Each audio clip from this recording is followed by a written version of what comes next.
Desperate for you, Aritra অর্নি, পর্ব ৩ থেকে ৪। মায়া নিচে এসে সোজা বাসায় চলে গেল। ৫টার দিকে ওর মা ফিরবে, এসে রান্না করতে হবে। মায়া এখন গিয়ে টুকটাক গুছিয়ে রাখলে কষ্ট কম হবে। মায়া বাসায় এসে আগে রান্নাঘরে গেল, ফ্রিজ থেকে মাংস নিয়ে ভিজিয়ে রাখলো। ভাত মহিমা বেগম এসে বসাবে। মায়া পেঁয়াজ টেয়াজ কেটে রাখলো। হাতের কাজ শেষ করে মায়া নিজের রুমে গেল। পোলাও খেলেই তার একটু অস্থির লাগে, সে ভাত পছন্দ করে, সাথে কই মাছের রসুন মরিচ হলে মায়ের আর কিছু দরকার হয় না। মায়া রুমে এসে গায়ের থেকে ওড়নাটা ফেলে ফ্যান ছেড়ে শুয়ে পড়ল। মায়াদের এসি নেই, মহিমা বেগমের বেতনের টাকায় সংসার চলে, সাথে 2 ভাই বোনের পড়াশোনা। মায়া কখনো বেশি কিছু আবদার করেনি, সে জানে তাদের পরিস্থিতি কি। এখনো একটা সুন্দর পরিবেশ থাকতে পারছে, এত ভালো কয়েকটা মানুষ পেয়েছে, তা শুধু ওই আশরাফ চৌধুরীর জন্য। মায়ার ইচ্ছে সে শিক্ষক হবে, মায়ের মতো সম্মানিত পেশা। মায়া শুয়ে শুয়ে বহু কিছু ভাবলো। তার ভাবনার মাঝে হুট করে হানা দিল রুদ্ধ ইয়াজিদ চৌধুরী।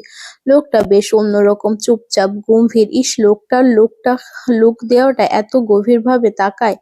চোখ দুটো বেশ সুন্দর, পুরুষের চোখও বুঝি এত সুন্দর হয়?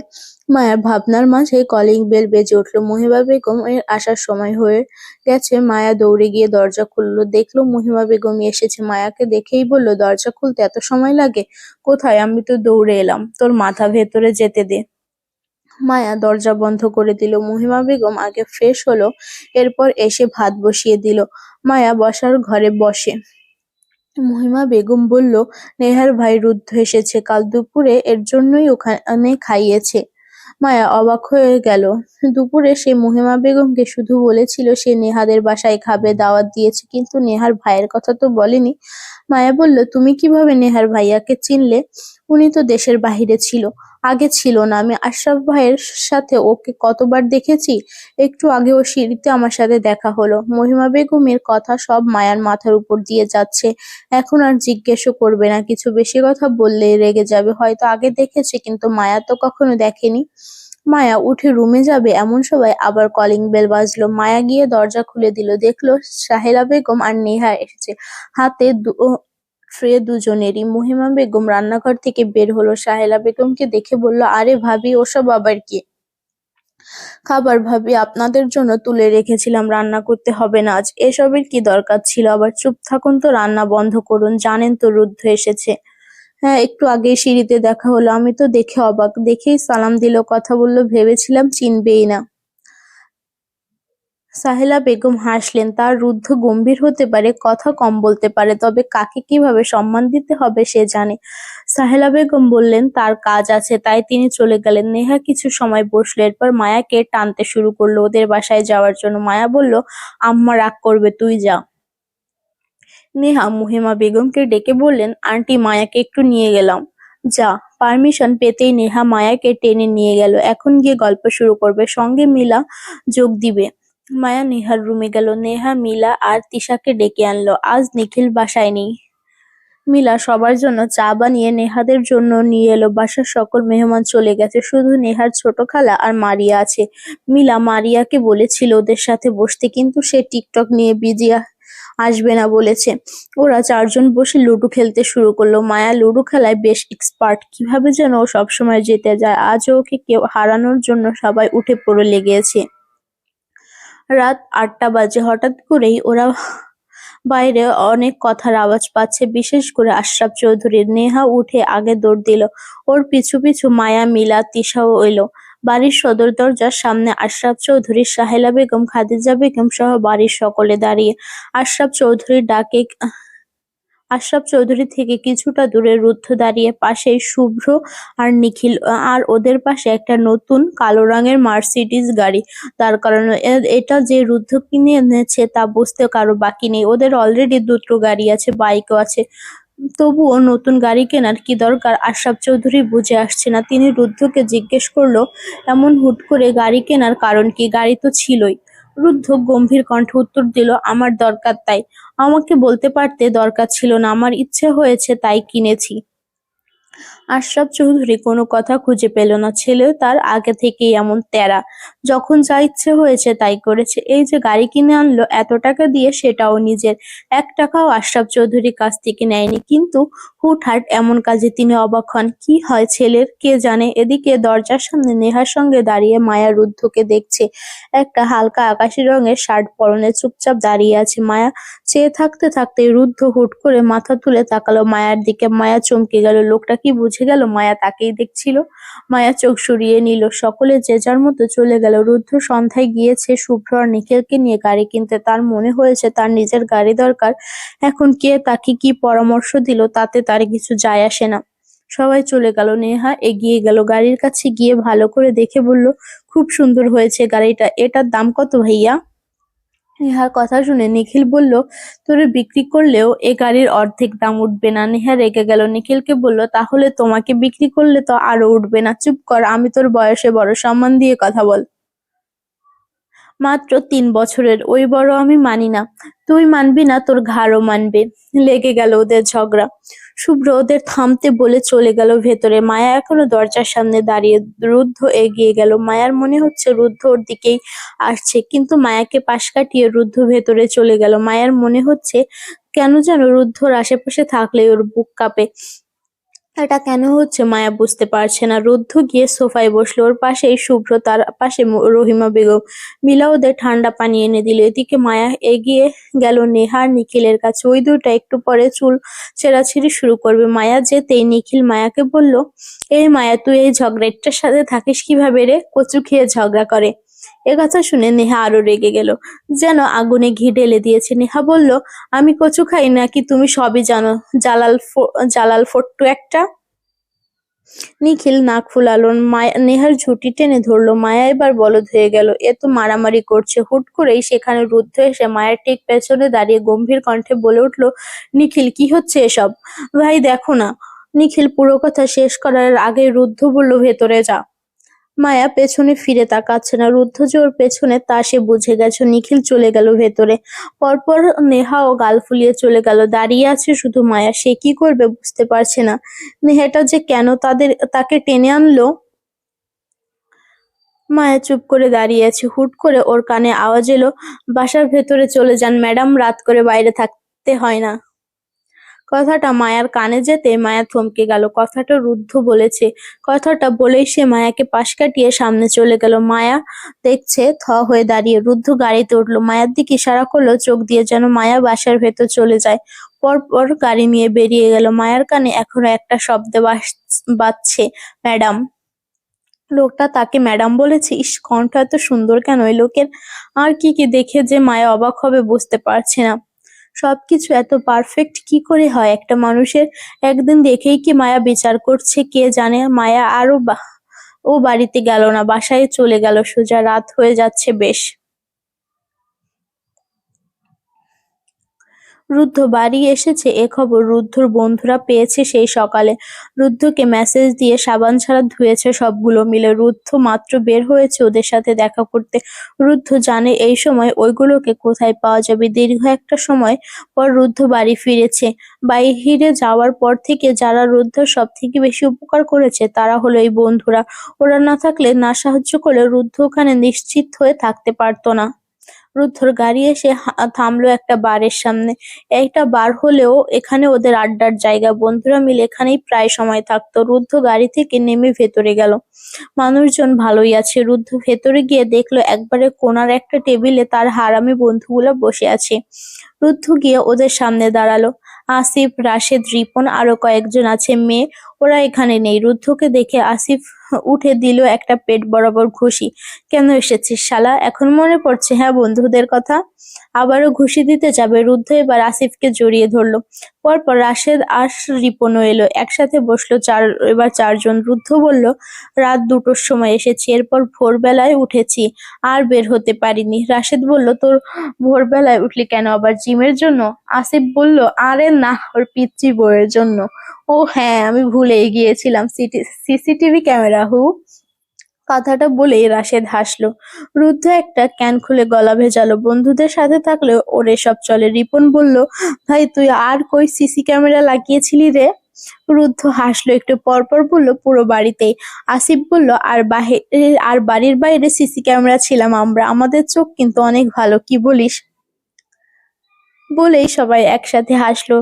এখানে রিপন হচ্ছে কমিটেড, রাসেল সিঙ্গেল, তবে নিজের ইচ্ছায়। ওর মন এক মেতে টেকে না টাইপ। আর বেচারা আসিফ, সে দেবদাস প্রেমে ছিল সেই স্কুল জীবনে। আর বেচারা আজও ভুলতে পারেনি সেই মেয়েকে। দুঃখ এখনো রয়ে গেছে তার মনে, তবে সে পিওর আশায় আছে কখনো এক সুন্দরী রমণী তার জীবনে এসে সব ভুলিয়ে দিয়ে তাকে আপন করে নেবে। তবে বয়স ফুরিয়ে যাচ্ছে, কিন্তু সেই রমণীকে সে এখনো খুঁজে পায়নি। অনেকটা সময় ওরা আড্ডা দিল, সকালে আবার অফিস আছে তবুও আড্ডা দিল।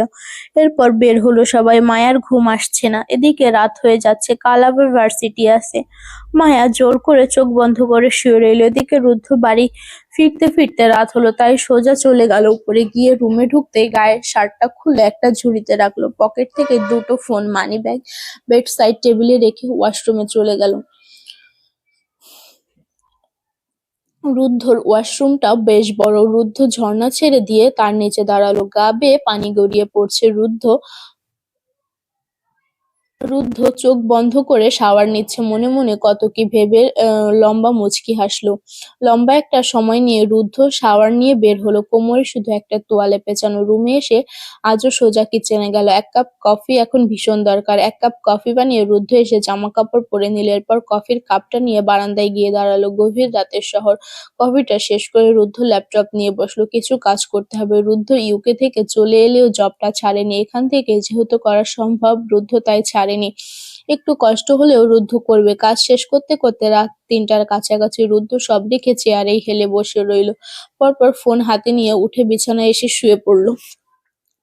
সকাল ৮টা। চৌধুরী বাড়ির সকলে নাস্তার টেবিলে বসেছে। একটু পরেই অনেকের অফিস, কলেজ, ভার্সিটি আছে। আশরাফ চৌধুরী থমথমে মুখ নিয়ে বসে আছে। সবাই উপস্থিত, শুধু রুদ্ধ নেই। কাল রাতে কখন ওই ছেলে বাড়ি ফিরেছে কে জানে। সাহেলা বেগম সবাইকে নাস্তা দিল। নেহা ওর নাস্তার প্লেট নিয়ে রুমে চলে গেল। ফোন দেখে দেখে খায় সে, কিন্তু এটা বাড়ির বড়রা কেউ পছন্দ করে না, তাই ও চলে গেল। তখনই সদর দরজা দিয়ে রুদ্ধ ঢুকলো। শুভ্র ওকে দেখে বলল, ওই তো রুদ্ধ চলে এসেছে। রুদ্ধর দিকে সকলে তাকালো। রুদ্ধ এসে শুভ্রর পাশে চেয়ারটা টেনে বসলো। রুদ্ধকে দেখে সকলে যে আছে রেডি হয়ে এসেছে। রুদ্ধ দেখে মনে হচ্ছে অফিসে যাবে। আশরাফ চৌধুরী দেখে খুশি হয়ে গেলেন। যাক, ছেলে এই কাজটা একদম ঠিক করেছে, তাকে আর বলতে হয়নি গিয়ে। রুদ্ধ ব্রেডের উপর বাটার দিয়ে খেতে লাগলো। আশরাফ চৌধুরী বলে উঠল, খুব ভালো সিদ্ধান্ত নিয়েছে রুদ্ধ, আমিই ভেবেছিলাম তোমাকে বলবো, এখনই অফিসে জয়েন করে ফেলো। রুদ্ধ কথা শুনলো, পরপর থমথমে কণ্ঠে বলল, আমি অফিস জয়েন করছি না। একথা শুনে পুরো হলরুমে সবাই তাকালো রুদ্ধর দিকে। আশরাফ চৌধুরী বলল, অফিস জয়েন করবে না মানে? তাহলে কি করবে? ভার্সিটির লেকচারার হিসেবে ভার্সিটি জয়েন করেছি আমি আজ থেকে।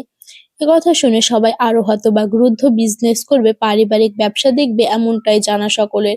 রুদ্ধ সেসবে খুব প্রফেশনাল। বিদেশেও রুদ্ধ একটা কোম্পানি ভালো পজিশনে জব করছে, তাহলে এখন এমন সিদ্ধান্ত?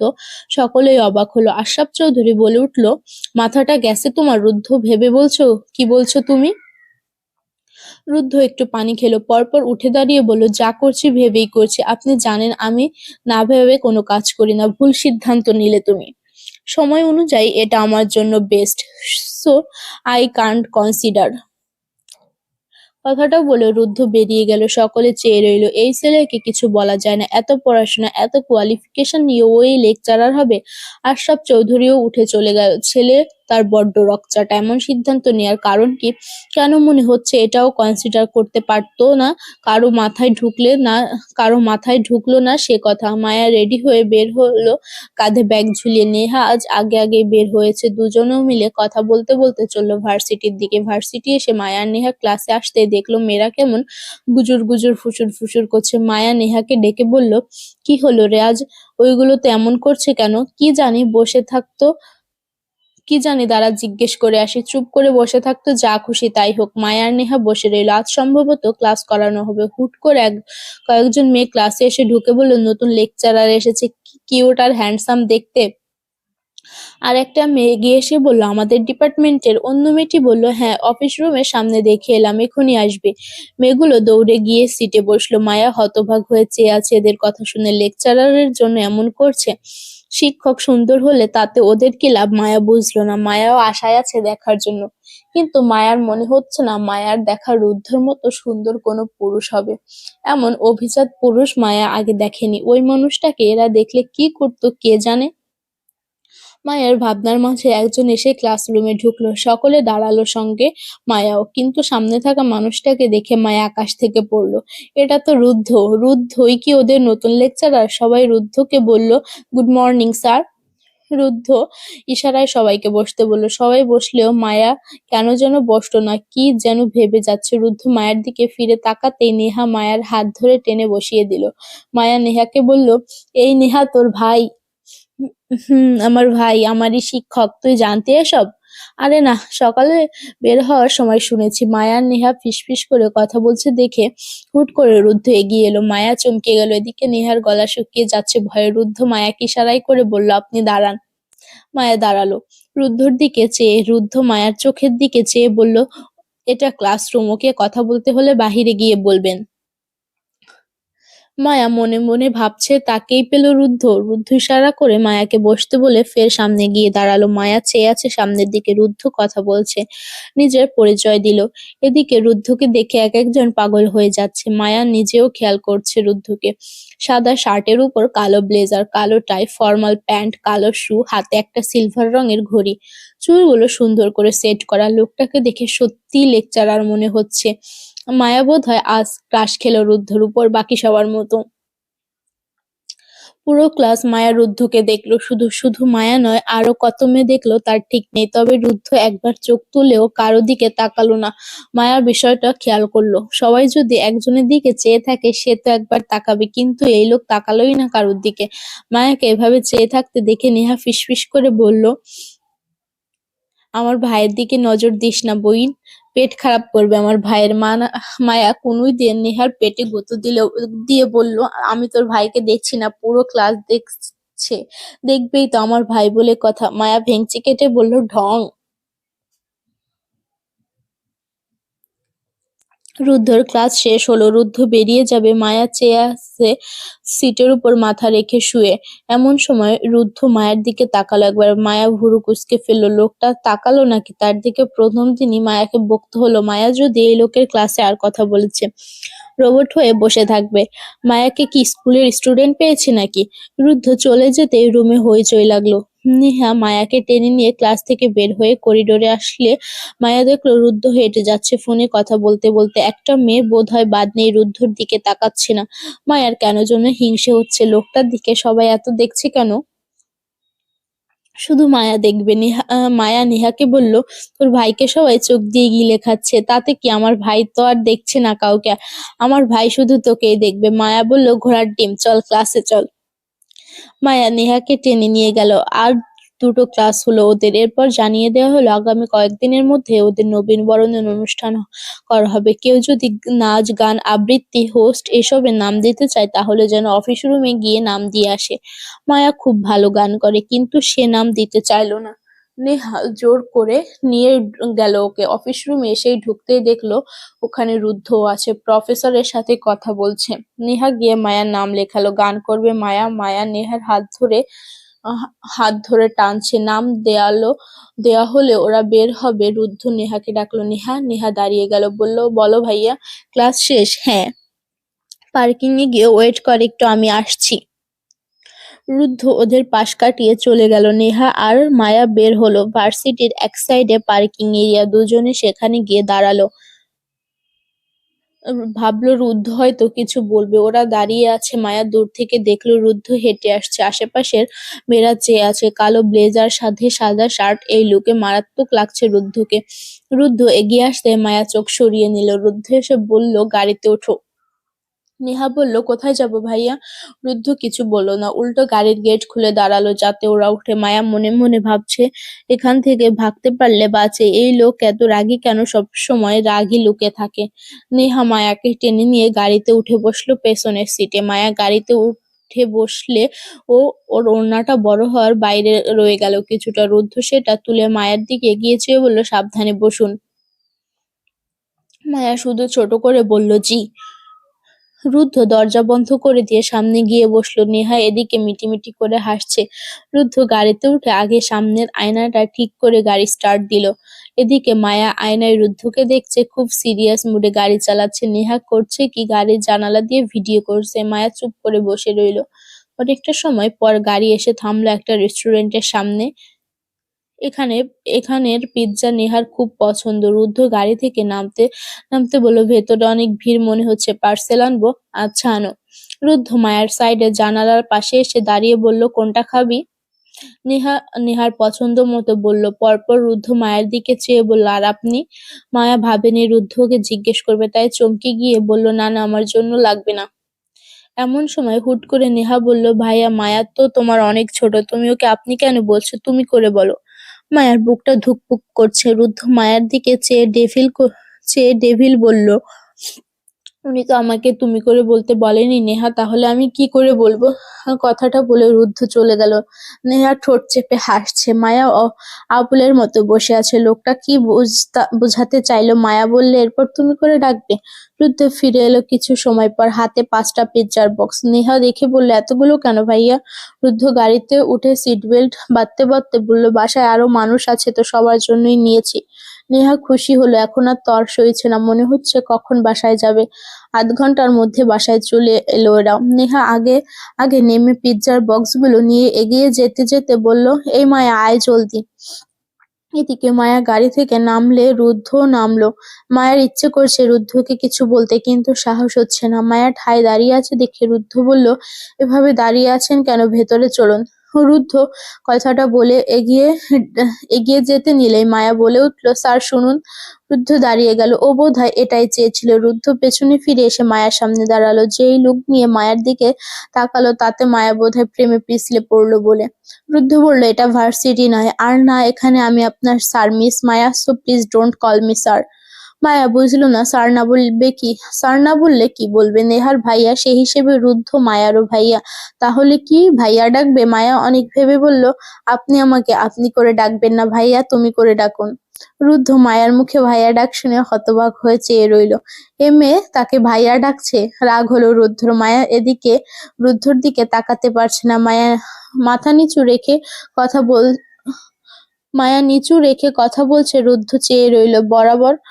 বারবার চোখ ঝাপটায় মেয়েটা। কি স্নিগ্ধ লাগে দেখতে। রুদ্ধ রাগ হলেও মায়ের দিকে চেয়ে চলে গেল। রুদ্ধ বলল, আচ্ছা ডাকবো তুমি, তবে একটা কথা আছে। মায়া এবার রুদ্ধর দিকে তাকালো মাথা তুলে। রুদ্ধর মনে হলো ওর বুকে কেউ তীর ছুঁড়ে মারলো। এই চাহনির জন্য রুদ্ধ আজ এই জায়গায় এসে দাঁড়িয়েছে। রুদ্ধ সকল সর্বনাশ এখান থেকেই শুরু হয়েছে।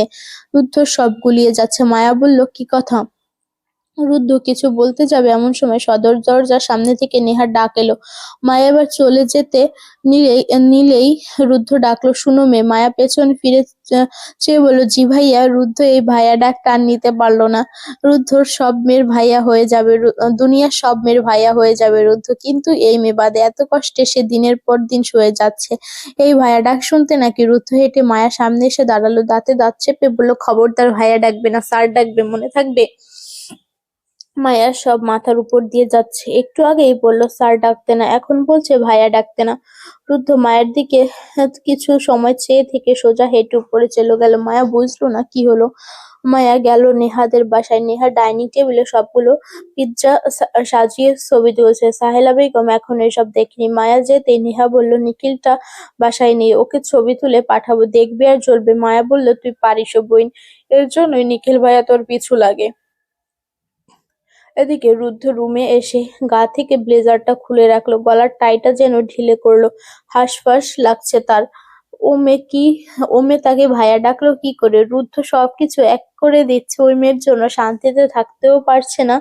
বুকটাই কেমন করে ওই মেয়ের জন্য। ও বোঝে রুদ্ধ রাগ লাগছে। ইচ্ছে করছে গিয়ে গালে দুটো চড় মেরে বলতে, ভাইয়া নয় সাইয়া হব।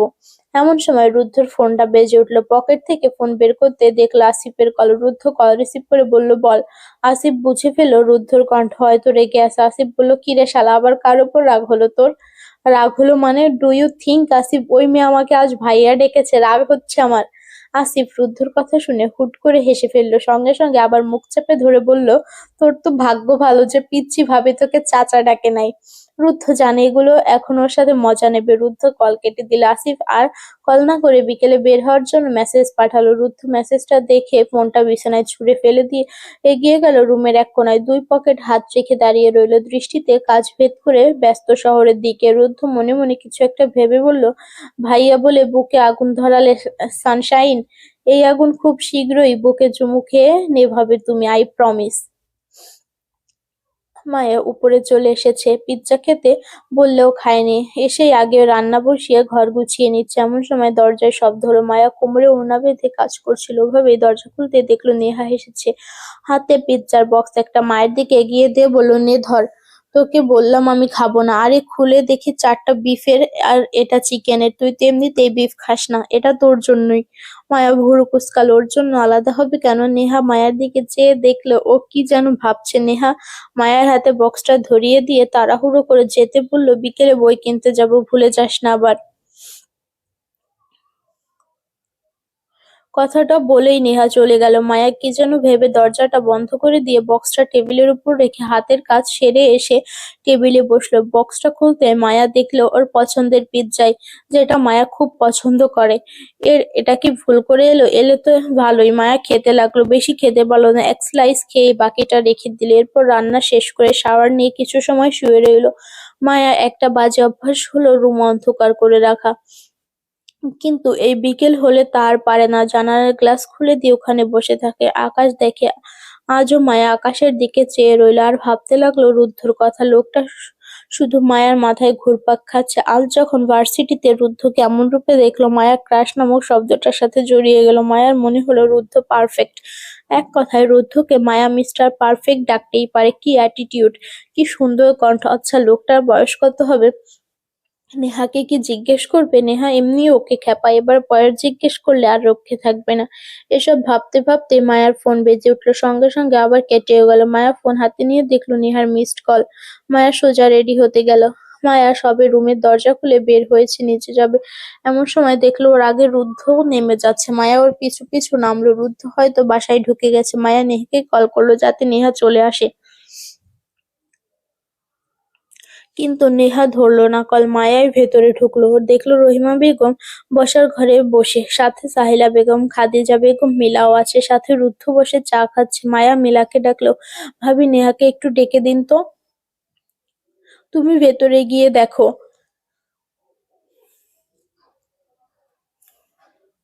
মায়া ভেতরে যাবে, একবার টেবিলের দিকে চোখ পড়লে দেখলো রুদ্ধ বসে বসে ফোন দেখছে আর চা খাচ্ছে, খুব সিরিয়াস কিছু, বোধহয় মনোযোগ দিয়ে দেখছে। মায়া যাওয়ার আগেই নেহা বেরিয়ে এলো। নেহা মায়াকে দেখে বলল, চল চল, দেরি হয়ে যাচ্ছে।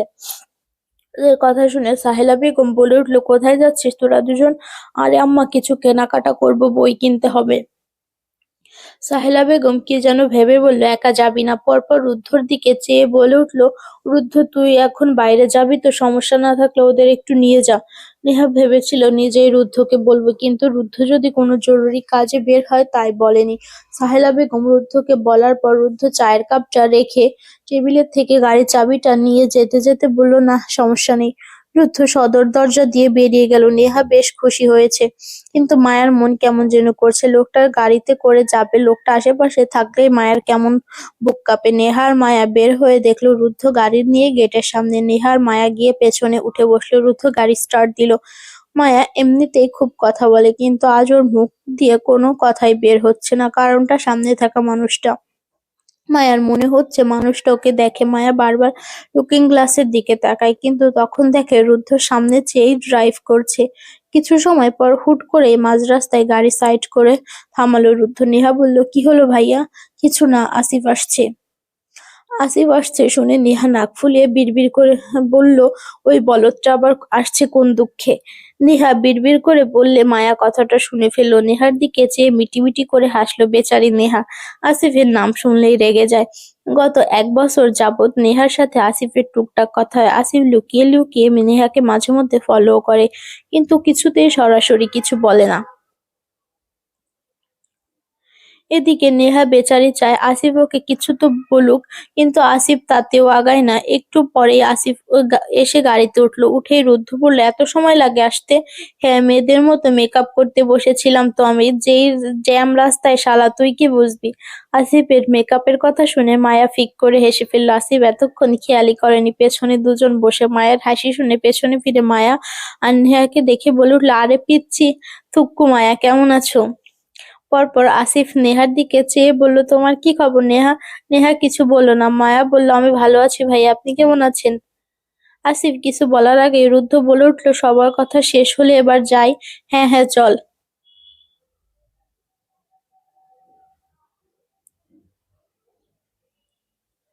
রুদ্ধ ফের গাড়ি স্টার্ট দিল। ওরা যাবে শপিং মলে, এরপর লাইব্রেরিতে বই নিতে। একটা বড় শপিং মলের সামনে এসে গাড়ি থামালো রুদ্ধ। মায়ার কেমন যেন লাগছে, পায়ে কেমন বসে থাকতে থাকতে ঝিম ধরে গেছে। নেহা মায়া নামার পর মায়া আরেক পাশ দিয়ে নেমে দাঁড়াতে গেলে আর দাঁড়াতে পারছে না, পড়ে যেতে নিল মায়া। রুদ্ধ এ দৃশ্য দেখে সঙ্গে সঙ্গে গাড়ি থেকে নেমে মায়ার সামনে দাঁড়ালো। মায়া গাড়ির দরজা ধরে দাঁড়িয়ে আছে। রুদ্ধ বলল, ঠিক আছে, কি হলো?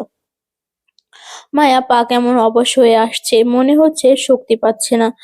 মায়া আস্তে করে বলল, পা কেমন যেন ঝিম ধরে আছে। রুদ্ধ লোকে কোনো কথা না বলে মায়ার পায়ের কাছে হাঁটু গেড়ে বসে পড়লো। এদিকে আসিফ আর নেহা এসেছে। নেহা বলল, কি হলো মায়া তোর? মায়া কথা বলছে না। রুদ্ধ মায়ার পায়ে হাত দিল। মায়া বোধহয় এটা আশা করেনি। রুদ্ধ মায়ের পাটা চিমটির মতো করে চেপে ধরলো, বলল, ডোন্ট মুভ, একটু সময় দাও, ঠিক হয়ে যাবে। এদিকে নেহা মায়ের হাত ধরে রেখেছে। আসিফ শুধু চেয়ে চেয়ে দেখে যাচ্ছে। আহা, সব সুযোগ আল্লাহ রুদ্ধকেই করে দিচ্ছে। কয়েক মিনিট পর মায়ার পা ঠিক হলো। রুদ্ধ তখনও হাঁটু গেড়ে বসে। মায়া বলল, আপনি উঠুন স্যার, ঠিক আছে এখন। রুদ্ধ উঠে দাঁড়ালো। মায়া কয়েক কদম ফেলে দেখলে এখন আর অমন লাগছে না। নেহা বলল, তোর যে কত কি হয় রে বাবা, এবার চল যাই। মায়া রুদ্ধর দিকে তাকালো। রুদ্ধ নেহাকে বলল, কতক্ষণ লাগবে তোদের? একটু সময় লাগবে ভাইয়া, অনেক কিছু কিনতে হবে। তোমার জরুরি কাজ থাকলে তুমি যাও। রুদ্ধ মায়ার দিকে চেয়ে বলল, না, কাজ নেই, চল, আমরা সঙ্গে আছি। নেহা খুশি হলো। রুদ্ধ সঙ্গে থাকলে ভালোই হবে। রাত হলেও কেউ কিছু বলতে পারবে না। মায়া আর নেহা আগে আগে হাঁটছে, রুদ্ধ আর আসিফ পেছনে পেছনে। আসিফ রুদ্ধকে খেপাতে বলল, ইস, তোর কি সুযোগ আল্লাহ করে দেয় রে রুদ্ধ। মায়া তো মনে হয় লজ্জা পাচ্ছিল। কি সিনেমাটিক মোমেন্ট রে ভাই। রুদ্ধ এক পকেটে হাত রেখে কি যেন ভাবছে আর হাঁটছে। আসিফ এটা ওটা বলছে, কিন্তু রুদ্ধ চেয়ে আছে তার সামনে দিয়ে হেঁটে যাওয়া রমণীর দিকে। কোমর সমান চুলগুলো ঝুঁটি করা, পায়ের নূপুরের শব্দ মায়া হাঁটলেই কানে এসে লাগে। মায়া আর নেহা একটা টপসের দোকানে ঢুকলো। ওটা মেয়েদের দোকান, তাই রুদ্ধ আর আসিফ বাইরে দাঁড়ালো। আসিফ বলল, এখন কি মেয়েদের পেছন পেছন ঘুরবো আমরা? রুদ্ধ বলল, মেয়েদের কোথায়, আমি আমার বউয়ের পেছনে ঘুরছি। আসিফ কপাল চাপড়ালো, কাকে কি বলছে, এ ছেলের এমনিই মাথা খারাপ। আসিফ বলল, বউ এখনো হয় নাই তোর, হবে তো আমারই। আসিফ এবার রুদ্রকে রাগানোর জন্য বলল, যদি অন্য কারো হয়ে যায় তখন কি করবি? রুদ্ধ দোকানের ভেতরে থাকা মায়ের দিকে দৃষ্টি রেখে শান্ত কণ্ঠে বলল, জিন্দা কবর দিয়ে দিবা, আমার জিনিস আমার, আমি বেঁচে থাকতে তো নয়ই, আমি মরলেও অন্য কারো হবে না। রুদ্ধ ভুরু কুঁচকে বলল, আসিফ ভুরু কুঁচকে বলল, কেন, ভূত হয়ে পিছু নিবি নাকি? তাহলে মায়া তো খুব রিস্কে আছে দেখা যায়। রুদ্ধ এবার আসিফের দিকে চেয়ে বলল, লাথি খেতে ইচ্ছে করেছে তোর? ইচ্ছে হলে বল। আসিফ হেসে ফেলল। শপিং মল ভর্তি মেয়ে, মনে হয় সব মেয়েরাই কেনাকাটা করছে, ছেলেদের হাতে গোনা যাবে। নেহা আর মায়া অনেকটা সময় নিয়ে বের হলো। ওরা আসতে রুদ্ধ বলল, শেষ? হ্যাঁ, এবার বই কিনতে হবে, চল। এবার নেহা কিছুটা আগে চলে গেল। মায়া এমনি ধীরে হাঁটছে। মায়াকে ধীরে হাঁটতে দেখে রুদ্ধর পায়ের গতি কমিয়ে দিল। মায়ের পাশাপাশি এসে বলল, এত ধীরে হাঁটছো যে, পায়ে এখনো সমস্যা হচ্ছে? না, এখন ঠিক আছি। আচ্ছা। মায়া দেখলো রুদ্ধ একটু এগিয়ে গেল। এবার ওর পাশে আসিফের সঙ্গে নেহা। মায়া ভাবছে রুদ্ধকে একটু ধন্যবাদ বলবে, তখন ওভাবে মায়ের পা ঠিক করলো, কিন্তু সাহস আর সুযোগ কোনোটাই হচ্ছে না। মায়া লজ্জায় পড়ে যাচ্ছে, পায়ে এখনো কেমন যেন লাগছে। মায়া যতটা সময় ধীরে হাঁটলো, রুদ্ধ ওর হাঁটার গতি ঠিক ততটাই স্থির রাখলো। এদিকে নেহা আর আসিফ হাঁটছে। নেহার সাথে আসিফের পরিচয় অনেক বছরের, যেহেতু আসিফ রুদ্রর বন্ধু। সে হিসেবে ছোট থেকেই চেনা পরিচয়, কিন্তু আসিফ খুবই শাই মেয়েদের ব্যাপারে। নেহা আবার উল্টো, আসিফ ওর ছোটবেলা থেকেই পছন্দ, কিন্তু মাঝে যখন নেহা জানালো আসিফের একজনের সাথে সম্পর্ক, নেহা আর ওসব নিয়ে ভাবেনি, সবকিছু থেকে দূরে ছিল। এসব ঘটনা শুধু মায়া জানে। গত 1 বছর ধরে একটা বিষয় নিয়ে আসিফ আর নেহার ফের কথা বলতে হয়। নেহা ফের গলে যায়, কিন্তু আসিফ এসব থেকে বেখবর। আসিফ নেহার পাশে হাঁটতে হাঁটতে বলল, তুমি আমাকে দেখলে এত রেগে থাকো কেন? নেহা: রেগে থাকি না। আপনি আমার কে যে আপনার সাথে আমি রেগে থাকবো? আমার মুখই এমন আসিফ ভাই। মুখ অমন রেখো না, একটু হাসো বুঝলে? নেহা বলল, কোন সুখে হাসবো? তোমার জীবনে এত কিসের দুঃখ যে হাসতেও পারো না? নেহা কিছু বলল না, আগে গিয়ে একটা লাইব্রেরিতে গিয়ে থামলো। আসিফও এসে ওর পাশে দাঁড়ালো। একটু পর মায়াও এলো। বৃদ্ধ দুই পকেটে হাত রেখে মায়ার পেছনে দাঁড়ানো, তবে দূরত্ব রেখে। নেহা আর মায়া বই দেখছে, আবার কয়েকটা গল্পের বইও নিল। দোকানদার বইগুলো প্যাক করে দিতে রুদ্ধ এগিয়ে গিয়ে বলল, কত হয়েছে? 3,000। রুদ্ধ টাকা বের করতে নিলে মায়া বলল, আমার বইয়ের টাকা আমি দিচ্ছি। মায়া টাকা বের করার আগেই রুদ্ধ সম্পূর্ণ বিলটা দিয়ে বইয়ের ব্যাগগুলো হাতে তুলে নিল। নেহা তো মনে মনে খুশি, ও জানে রুদ্ধ সাথে থাকলে ওর টাকা খরচ হবে না। রুদ্ধ এবার নেহাকে বলল, আর কিছু বাকি আছে? না, চলো যাই। চল। রুদ্ধ এক হাতেই কতগুলো বইয়ের ব্যাগটা নিয়ে যাচ্ছে। মায়া দেখে ভাবলো, লোকটার কি শক্তি! মায়া হলে আছাড় খেয়ে পড়তো। আসিফ আর রুদ্ধ সামনে হাঁটছে। রুদ্ধ আজ কালো একটা শার্ট পরেছে, সাথে কালো প্যান্ট, সাদা শু। মায়া চোখ আটকায় রুদ্ধর পেশিবহুল হাতে। রুদ্ধ ওরা গেল একটা ক্যাফেতে। অলরেডি সন্ধ্যা হয়ে গেছে তখন। ওরা গিয়ে কোনার একটা টেবিলে বসলো। এক সাইডে রুদ্ধ আর আসিফ, আর এক পাশে মায়া আর নেহা। মায়ার মুখোমুখি রুদ্ধ বসলো। বসতেই একজন ওয়েটার আসলে রুদ্ধ নেহাকে অর্ডার করতে বলল। নেহা মায়াকে জিজ্ঞেস করলো, তুই কি খাবি বল?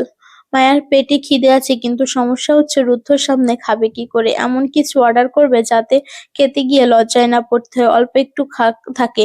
মায়া বলল, শুধু কোক খাবো, আর কিছু না। নেহা ভুরু কুঁচকে বলল, শুধু কোক? মায়া কিছু বলার আগে রুদ্ধ ওয়েটারকে বলল, 3টে চিকেন মিট বক্স দিয়ে যাবেন, আর সাথে কোক।